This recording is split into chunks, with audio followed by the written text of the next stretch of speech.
Guérit-on véritablement un jour de ses blessures? Alors, intimement, je pense que non.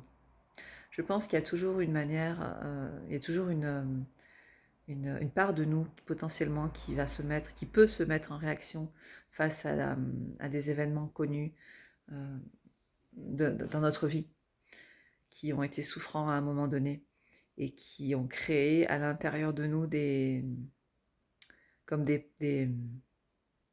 emprises en fait, des empreintes plutôt, des empreintes qui vont, qui vont guider nos choix. Après, c'est plus notre capacité à affronter l'inconfort qui va, qui va changer la donne en fait, la donne qui va changer notre manière d'évoluer dans la vie, notre manière d'affronter les événements, d'y faire face. Euh, c'est le courage que l'on va acquérir avec la sagesse de l'expérience et du temps qui va nous guider vers, vers des choix peut-être plus conscients.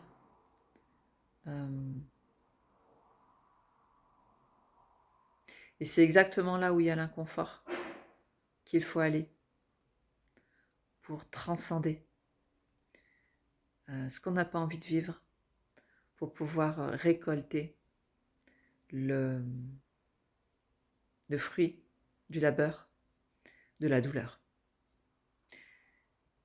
Il n'est pas forcément nécessaire de souffrir pour être heureux.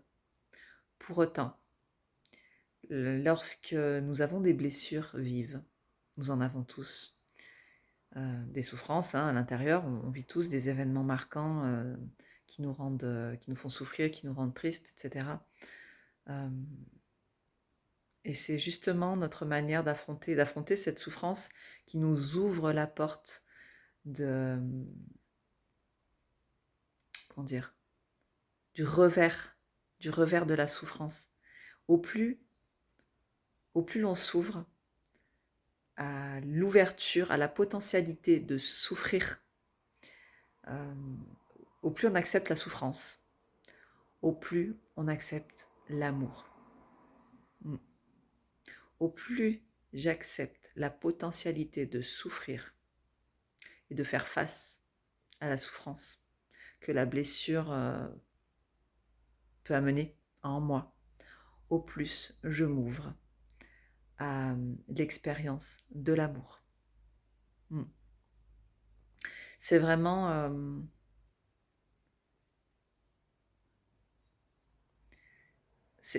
comment dire, c'est vraiment la souffrance humaine qui nous rappelle notre humilité naturelle dans notre humanité. C'est le fait que je m'ouvre que j'accepte le fait que je vais un jour mourir, mon petit humain va un jour perdre la vie, qui me permet de réaliser la nature, comment dire, la préciosité de la vie. Oui, c'est la mort qui me permet de me rendre compte de la préciosité de la vie.